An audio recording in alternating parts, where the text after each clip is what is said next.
Assalamualaikum warahmatullahi wabarakatuh. Welcome back to my channel.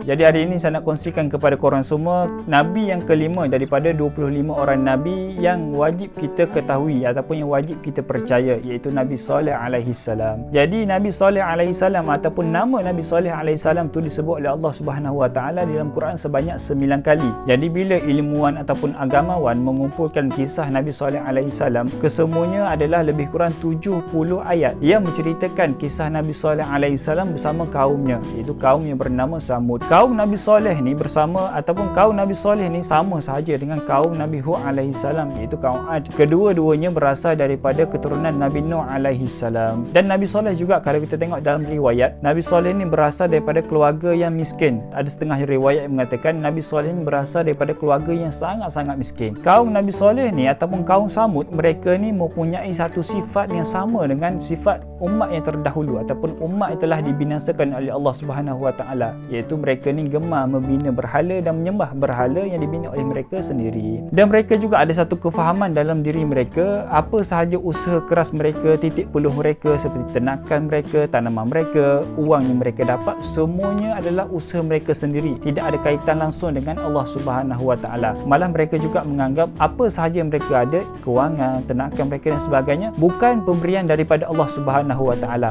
Ini adalah usaha titik peluh mereka sendiri. Itulah kefahaman yang salah dalam diri kaum Samud pada ketika itu. Jadi Nabi Saleh alaihi salam ni sama juga dengan nabi-nabi yang lain. Bila nabi diutuskan, maka nabi inilah akan mengajak manusia kepada kebaikan dan mencegah manusia bila manusia melakukan kesalahan, mengajak manusia kepada jalan yang benar, iaitu jalan Allah Subhanahu Wa Taala. Jadi suatu hari bila Nabi Saleh ni sedang berdakwah kepada kaumnya, jadi kaumnya ni mula mengatakan kepada Nabi Saleh alaihi salam, sekiranya kamu ni utusan Allah, maka keluarkanlah mukjizat kamu kepada kami. Kerana umat-umat yang terdahulu sudah dimaklumkan kerana setiap nabi ni mempunyai mukjizatnya tersendiri. Jadi bila mereka ni mengatakan keluarkanlah mukjizat kamu sekiranya kamu ni betul-betul nabi ataupun betul-betul utusan Allah Subhanahu Wa Taala, maka Nabi Saleh ni sebelum meminta bantuan daripada Allah Subhanahu Wa Taala melakukan satu perjanjian dengan kaum Samud. Sekiranya aku ni mengeluarkan mukjizat aku, adakah kamu nak beriman kepada aku? Maka mereka ni macam biasalah, mereka kata, ya, aku akan beriman kepada kamu. Maka Nabi Saleh alaihi salam ni mula mengangkatkan tangan dan berdoa kepada Allah Subhanahu Wa Taala.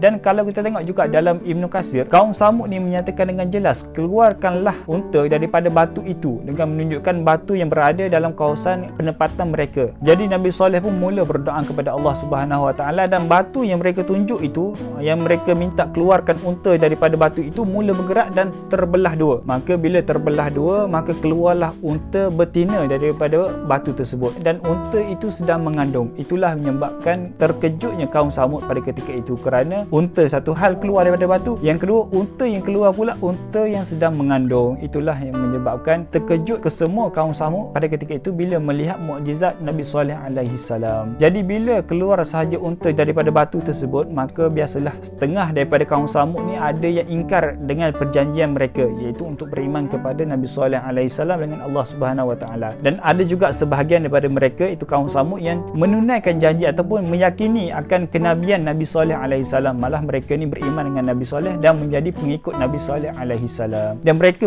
ni yang mengingkar dengan perjanjian dan tak mau ikut Nabi Saleh, mengatakan Nabi Saleh penipu dan sebagainya, mereka ni mula menghasut pengikut Nabi Saleh, mengatakan Nabi Saleh ni penipu, jangan kau ikut Nabi Saleh ni ahli sihir dan sebagainya. Jadi apakah yang berlaku kepada unta tu bila unta tu keluar daripada batu? Jadi unta tu hidup seperti haiwan-haiwan yang lain, minum, makan dan sebagainya. Susu daripada unta tersebut dapat dinikmati oleh kesemua yang kaum Samud pada ketika itu. Semua yang dapat meminum susu daripada unta tersebut. Dan Allah Subhanahu Wa Taala telah memerintahkan kepada kaum Samud, jangan sekali-kali mengapa-apakan ataupun menganiayai unta tersebut. Jangan bunuh unta, jangan menyakiti unta tersebut. Biarkan unta tu hidup dengan kehidupannya. Dan kalau kita tengok dalam Ibnu Katsir sendiri, kaum Samud ataupun kaum Nabi Saleh alaihi salam ni yang ingkar dengan Nabi Saleh alaihi salam, mereka ni berencana ataupun ada rencana nak membunuh unta yang dikeluarkan oleh Nabi Saleh alaihi salam daripada batu. Mereka berencana nak membunuh unta dan mereka juga berencana nak membunuh Nabi Saleh alaihi salam. Padahal mereka sudah diberi peringatan daripada Allah Subhanahu Wa Taala supaya tidak mengapa-apakan, supaya tidak menganiayai unta tersebut. Saya ringkaskan cerita, bila mereka ni kaum Samud yang ingkar dengan Nabi Saleh ni berjaya membunuh unta Nabi Saleh alaihi salam, malah mereka ni berasa bangga. Mereka ni menyebarkan berita unta Nabi Saleh ni dah mati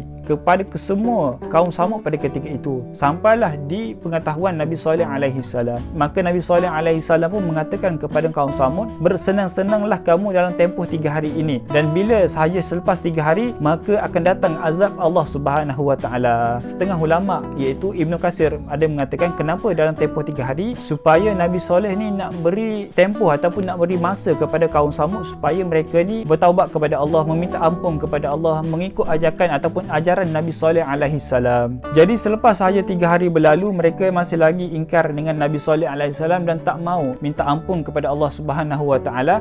Maka Allah Subhanahu Wa Taala mendatangkan azab kepada kaum Samud yang ingkar dengan Nabi Saleh alaihi salam. Maka Allah datangkan petir yang sangat-sangat kuat dan gempa bumi yang tersangatlah kuat gegarannya. Maka kesemua kaum Samud yang ingkar dengan ajakan Nabi Saleh alaihi salam dan ingkar dengan ketuhanan Allah Subhanahu Wa Taala, kesemuanya mati serta merta pada ketika itu juga.